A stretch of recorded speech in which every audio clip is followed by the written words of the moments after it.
I'm still processing what happened last Saturday night, and honestly, I need to get this out because I'm fuming and confused and my head is spinning from all the drama that followed. Like seriously, what the actual fuck just happened to my life? So I've been dating Connor for about 8 months now, and things have been pretty good overall. He's 26, and we met through mutual friends at a barbecue last summer. Normal relationship stuff, you know?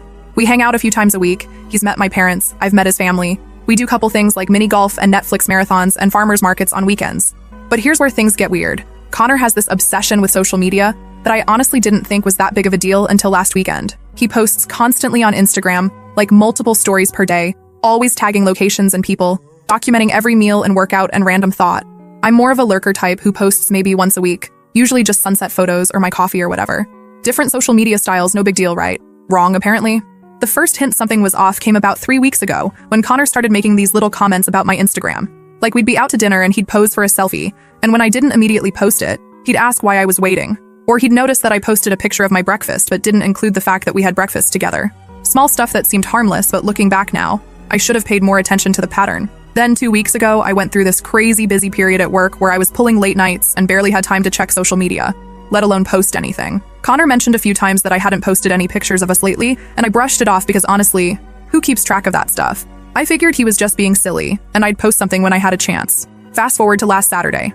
Connor's friend Timothy was having this house party for his birthday, just about 30 people hanging out in his backyard with drinks and music. I was actually looking forward to it because I'd been so stressed with work and needed to blow off some steam. Connor and I showed up around 8, grabbed some beers, and started mingling with everyone. Everything was totally normal for the first couple hours. I was catching up with some people I hadn't seen in a while. Connor was doing his usual thing of taking pictures of everything and posting them to his story. I remember thinking it was actually really nice to see him in his element with his friend group, being social and funny and relaxed. But then, around 10:30, something shifted. Connor came up to me while I was talking to Timothy's girlfriend Hazel about her new job, and he had this weird energy about him. He seemed agitated and kept checking his phone, scrolling through Instagram and Facebook with this frustrated expression. I asked if everything was okay, and he said he was fine, but he clearly wasn't. About 20 minutes later, Connor grabbed my arm and pulled me aside near the back fence where it was quieter. He started asking me why I never post pictures of us together anymore, and when was the last time I put him on my Instagram story. I was confused because, like I said, I'd been swamped with work and barely posting anything at all. I explained that I'd just been busy and distracted, but that seemed to make him more upset, not less. Then Connor said something that should have been a massive red flag. He told me that real girlfriends are proud to show off their boyfriends, and that he was starting to wonder if I was embarrassed of him or keeping my options open. I was honestly shocked because that came out of nowhere and made no sense given how much time we spend together and how integrated our lives have become. I tried to explain that my social media habits have nothing to do with how I feel about him and that plenty of people are private online, but he wasn't hearing it. He kept saying that all his friends' girlfriends post about them regularly and that I was being weird and secretive. The conversation was going in circles, and I could tell other people were starting to notice we were having some kind of argument. That's when things went completely off the rails. In a way I still can't believe actually happened. Connor apparently decided that the best way to prove his point was to make it everyone else's problem too. He literally walked back into the main party area and announced to the entire group that they needed to settle a debate for us. I followed him because I was mortified and trying to figure out how to shut this down before it got worse. But Connor was already holding up his phone and telling everyone to look at my Instagram profile to see how I never post about my boyfriend.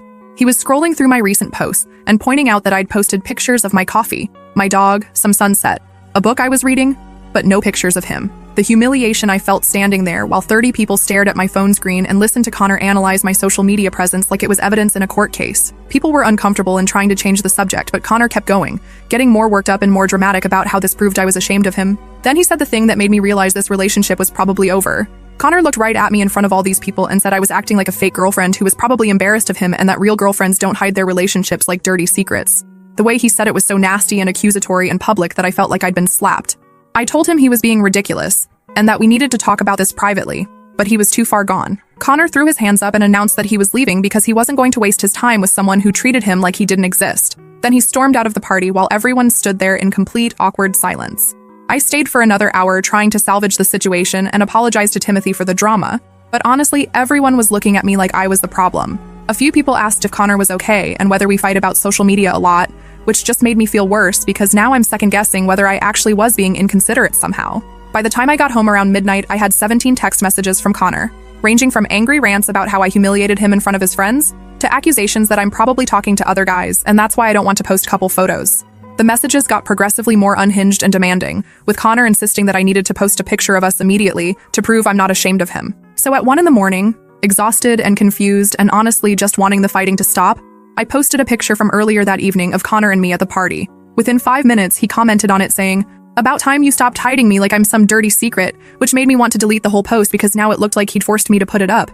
I thought that would be the end of it and we could talk things through the next day when we were both calmer. But apparently Connor's family had been watching this whole social media drama unfold, because Sunday morning I woke up to a text from his mom, Nancy. And that's where this story takes a turn that I'm still trying to process, because what happened next made the party incident look like nothing. First update. Holy shit, you guys, the comments on my last post were incredible and so many of you called exactly what was going to happen next.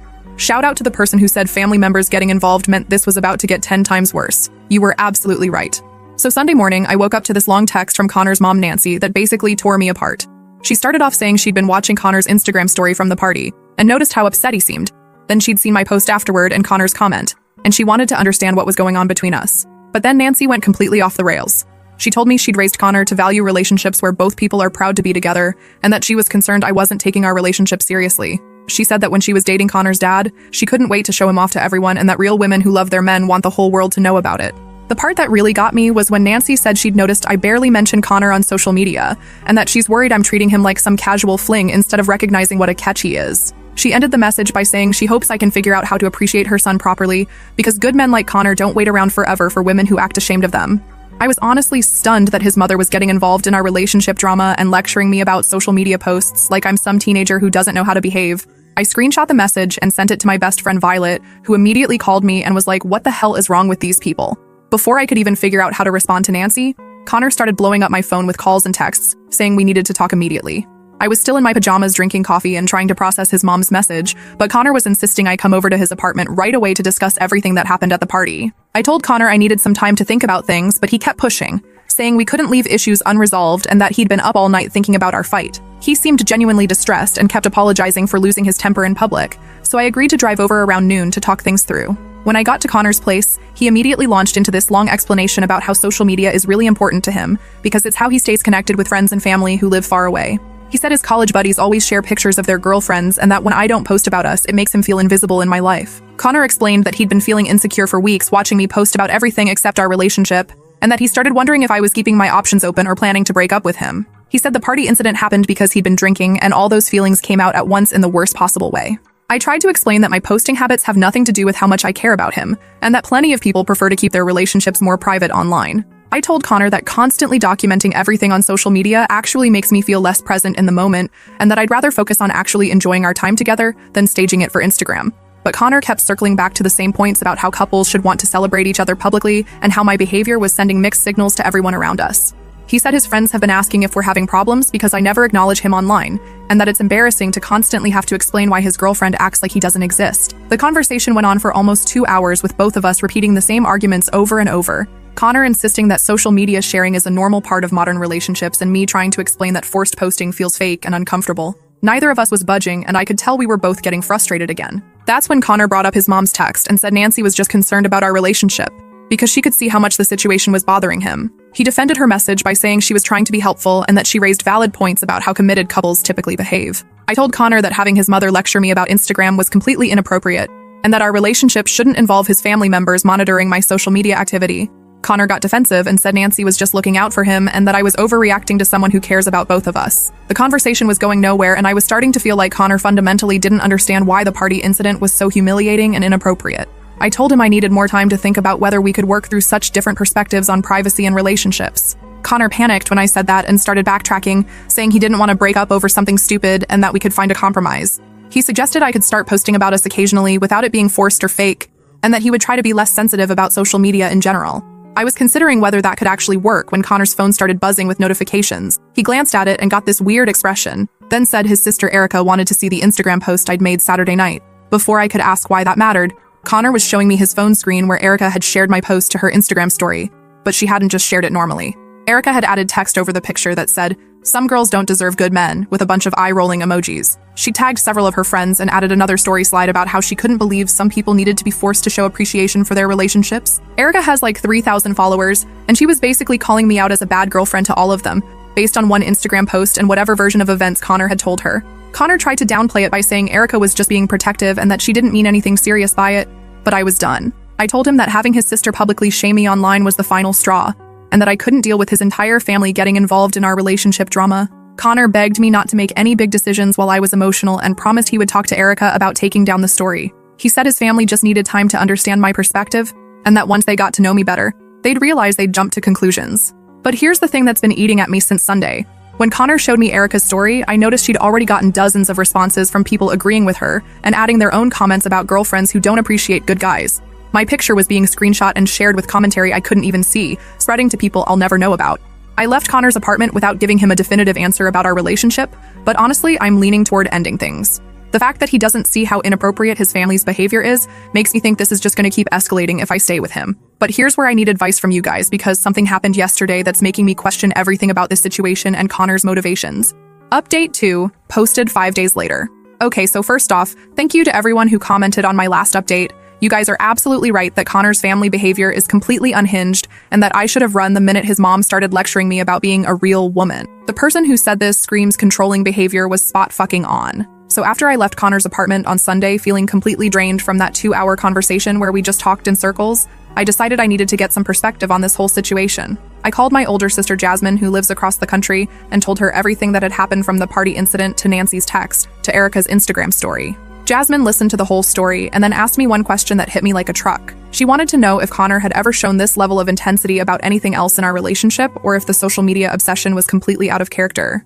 When I really thought about it, I realized Connor had always been pretty focused on appearances and how things looked to other people, but I'd written it off as him just being social and outgoing. Like Connor always wanted to go to the trendy restaurants where he could tag the location. He cared a lot about what his friends thought of me, and he'd made comments before about how couples should present themselves publicly.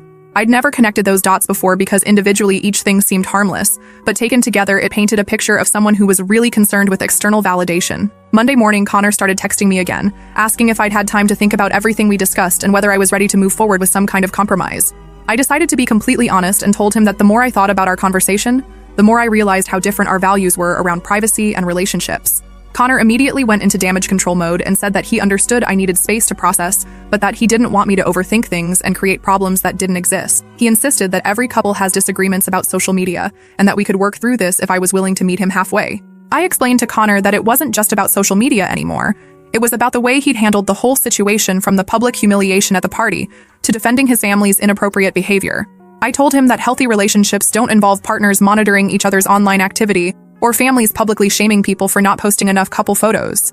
Connor got defensive and said I was making the situation bigger than it needed to be, and that his family was just protective because they care about him. He said if I would just make a small effort to post about us occasionally, all of this drama would disappear and we could go back to being happy together. But that response just confirmed that Connor still didn't understand why any of this was problematic. He was treating his family's behavior like a minor annoyance that I should tolerate rather than a massive red flag about boundaries and respect. When I pointed this out, Connor said I was being dramatic and that all families get involved in relationships sometimes. The conversation went on for over an hour, with Connor trying to convince me that I was overreacting and that we could solve everything if I would just be more understanding about what mattered to him. He kept saying that posting about your relationship is normal and that my resistance to doing it was what caused all the problems in the first place. I finally told Connor that I needed more time to think about whether we were compatible long-term and that I wasn't ready to make any promises about changing my social media habits. Connor said he respected that, but asked if I could at least not make any final decisions while I was still upset about his family's reaction. Tuesday morning, I woke up planning to spend the day at work focusing on other things and getting some distance from all the relationship drama. But around 10 a.m., I got a text from my coworker Nola, asking if everything was okay because someone had been asking questions about me at the coffee shop near our office. Apparently, Nola had been grabbing her usual morning latte when the barista mentioned that a woman had been in earlier, asking about me specifically, wanting to know if I came in regularly, what I usually ordered, whether I seemed happy, stuff like that. The barista thought it was weird enough to mention it to Nola since she knows we work together. My first thought was that maybe Connor's mom Nancy had decided to do some investigating of her own, but when Nola described the woman as young with dark hair and a lot of Instagram-worthy jewelry, I realized it had to be Erica. The idea that Connor's sister was tracking down places I go regularly and questioning people about me was absolutely terrifying. I immediately texted Connor asking if he knew why Erica would be asking questions about me at businesses near my office.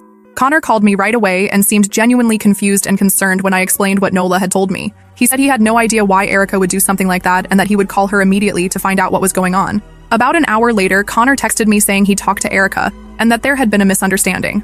According to him, Erica had been in that area for work and decided to stop by the coffee shop she'd seen in my Instagram stories to see what the big deal was about their drinks.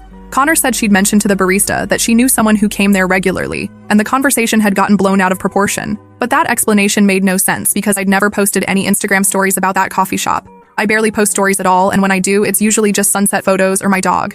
When I pointed this out to Connor, he said Erica must have been thinking of a different place and that the whole thing was just a coincidence. I told Connor that his sister showing up at businesses near my workplace and asking about me felt like stalking behavior and that I was seriously uncomfortable with his family's level of involvement in our relationship. Connor said I was jumping to conclusions and that Erica probably just wanted to understand why I liked certain places so she could relate to me better. The fact that Connor was defending and making excuses for clearly inappropriate behavior, instead of being horrified that his sister was investigating my daily routine, made me realize that this family operates with completely different boundaries than I'm comfortable with. When I told Connor that, he said I was being paranoid and that his family was just trying to understand me better. Wednesday, things escalated even further when I got a friend request on Facebook from Connor's mom, Nancy. I don't use Facebook much and hadn't even realized Connor's family could find me on there, but Nancy had somehow tracked down my profile and was requesting to connect with me. I screenshot the request and sent it to Connor asking why his mom was trying to add me on social media when we'd never even met in person. Connor said Nancy was probably just trying to be friendly and get to know me better since our relationship was getting more serious. But when I looked at Nancy's Facebook profile, I could see that she'd been posting about Connor's relationship status and sharing articles about social media and relationships and how to tell if your partner is committed to you. She'd also posted some vague status updates about young women today not understanding how to appreciate good men. I realized that Connor's entire family was treating our relationship like it was their business to monitor and comment on. And Connor was encouraging this behavior by sharing details about our private conflicts with them. When I confronted him about this, Connor said his family was just concerned about his happiness and that I should be grateful they cared enough to want to get to know me. Thursday morning, I made the decision that this relationship had to end because Connor clearly wasn't going to establish appropriate boundaries with his family and didn't see their behavior as problematic. I texted Connor asking if we could meet that evening to talk about where things stood between us. Connor immediately called me and started trying to convince me not to break up with him over what he called family drama that would settle down once everyone got used to each other. He said he loved me and that we could work through these issues if I would just give his family a chance to apologize and start over. But I'd already made up my mind that this pattern of behavior was only going to get worse if Connor couldn't see how inappropriate it was. I told Connor that I wanted to meet in person to discuss ending our relationship because I didn't feel comfortable continuing to date someone whose family felt entitled to monitor and judge my social media activity. Connor begged me to reconsider and said he would talk to his family about backing off and giving us space to work things out. He promised that Nancy and Erica would apologize for making me uncomfortable and that we could establish better boundaries going forward. But here's what I'm realizing. Even if Connor's family apologized and promised to stay out of our business, the fact that Connor didn't immediately shut down their inappropriate behavior when it started means he doesn't actually understand why it was wrong. And that tells me everything I need to know about what a future with him would look like. So we're meeting tonight and I'm planning to end things officially, but honestly, I'm nervous about how Connor and his family are going to react to being told no. Final update. Posted 2 weeks later. I can't believe how much this situation escalated after my last post. Thank you to everyone who told me to trust my instincts and get the hell out. You were absolutely right, and I'm so glad I listened to the comments instead of Connor's manipulation. So Thursday night, I met Connor at a neutral coffee shop downtown to have the breakup conversation. I chose somewhere public because honestly, after his family's stalking behavior, I wasn't comfortable being alone with him at either of our apartments. Connor seemed optimistic when I first arrived and kept saying he was glad I was willing to work things out. I immediately told Connor that I wasn't there to work things out. I was there to end our relationship because his family's behavior had shown me that we have fundamentally incompatible values about boundaries and respect. Connor's face completely changed, and he started arguing that I was making a huge mistake over a few misunderstandings that could easily be resolved. Connor launched into this long speech about how much he loved me and how perfect we were together aside from this one issue. He said his family's involvement was just because they cared about him and that once they got to know me better, all the tension would disappear. He kept insisting that breaking up over social media drama was ridiculous and that I was throwing away something great over nothing. I explained to Connor that it wasn't about social media anymore. It was about his complete inability to see why his behavior at the party was humiliating, why his mom lecturing me was inappropriate, why his sister stalking my workplace was terrifying, and why defending all of that instead of being horrified by it was a deal breaker for me. Connor got increasingly desperate and started trying different tactics to change my mind. First, he apologized for not handling his family better and promised he would set strict boundaries with them going forward. When I said it was too late for that, he switched to bargaining and said we could take a break instead of breaking up completely so I could have space to cool down. When I refused that option, Connor started getting angry and said I was being unreasonable and dramatic about normal family involvement in relationships. He said most people would be flattered that his family cared enough to want to get to know me, and that I was creating problems where none existed. The conversation went on for almost 3 hours with Connor cycling through apologies, promises, bargaining, anger, and back to desperate pleading. He kept saying that his family would back off if I just gave them a chance to make things right and that I was punishing him for other people's mistakes.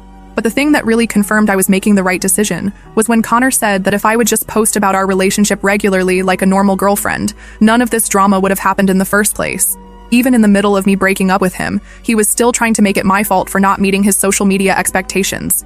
I told Connor that blaming me for his family's inappropriate behavior was exactly why this relationship couldn't work, and that I was done discussing it. Connor panicked and started promising that he would cut contact with his family if that's what it took to keep me, but I could tell he didn't mean it and was just saying whatever he thought might work. When Connor realized I wasn't changing my mind, he got really angry and said I was going to regret throwing away a good relationship over stupid pride.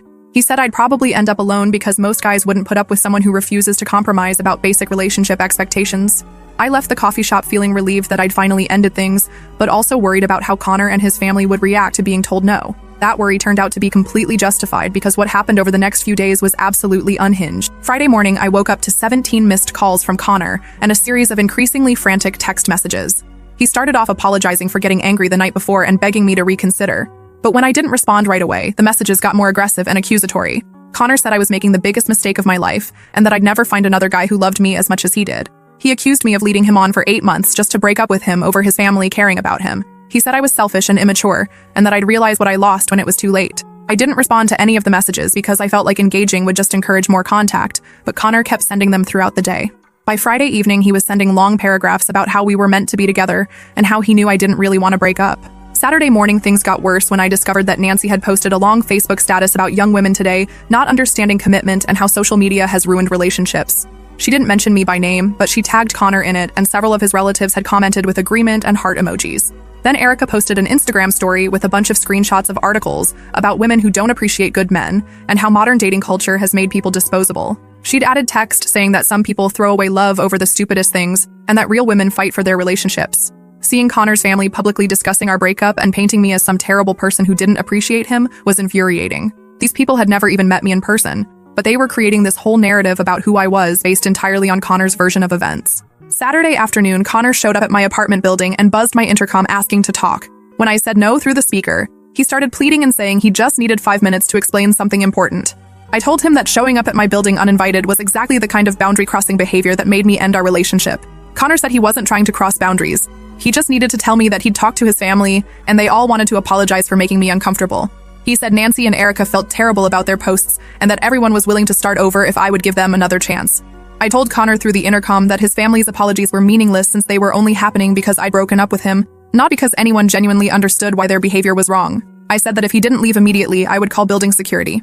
Connor finally left, but not before saying that he wasn't giving up on us, and that he knew I'd come to my senses once I had time to think clearly. The entitlement in his voice was absolutely chilling, and made me realize that Connor genuinely believed he could wear me down and force me to come back. Sunday, I decided to block Connor on all social media platforms and his phone number because his constant messaging was becoming harassment. Within an hour of blocking him, I got a friend request on Instagram from an account I didn't recognize that had no posts and no profile picture. When I looked at the account details, it had been created that same day and the username was just a random string of letters and numbers. I'm pretty sure it was Connor trying to create a way to monitor my social media activity after being blocked, which is honestly terrifying behavior. Monday morning, my coworker Nola mentioned that the same woman who'd been asking about me at the coffee shop had been back over the weekend asking more questions. The barista told Nola that the woman had wanted to know what times I usually came in and whether I seemed upset or happy lately. I realized that Erica was continuing to stalk my daily routine even after Connor and I had broken up, which confirmed that this family's obsession with monitoring and controlling me wasn't going to stop just because the relationship was over. I decided to document everything and filed a police report about the stalking behavior. The police officer I spoke with said that while the coffee shop incidents probably weren't enough for a restraining order yet, I should keep records of all contact attempts and harassment in case the behavior escalated. She also suggested changing my daily routines temporarily to avoid predictable patterns. Tuesday, I got a call at work from someone claiming to be Connor's aunt, who said she'd gotten my number from Nancy and wanted to talk about the situation between Connor and me. I hung up immediately because the idea that Connor's extended family was now getting involved was absolutely insane. When I told my friend Violet about the aunt calling my workplace, she pointed out that Connor's family had probably been discussing me and our relationship in their group chats and family meetings like I was some kind of problem they all needed to solve collectively. The level of family enmeshment was unlike anything I'd ever encountered. Wednesday, Connor sent me an email at my work address begging me to read one last message before blocking him completely.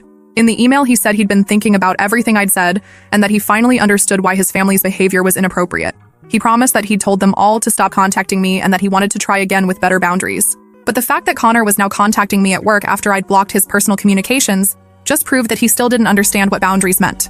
I forwarded the email to HR as documentation and didn't respond to Connor directly.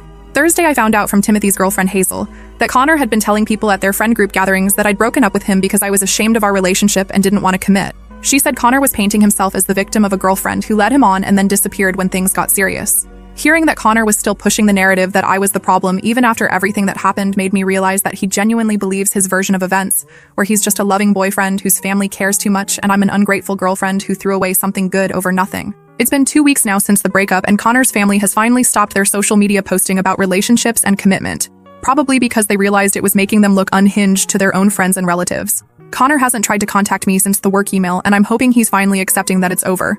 Looking back on this whole situation, I'm honestly amazed that I stayed as long as I did once the red flags started appearing. The party incident should have been an immediate deal breaker, but I kept trying to give Connor the benefit of the doubt and find ways to compromise with someone whose fundamental values were incompatible with mine.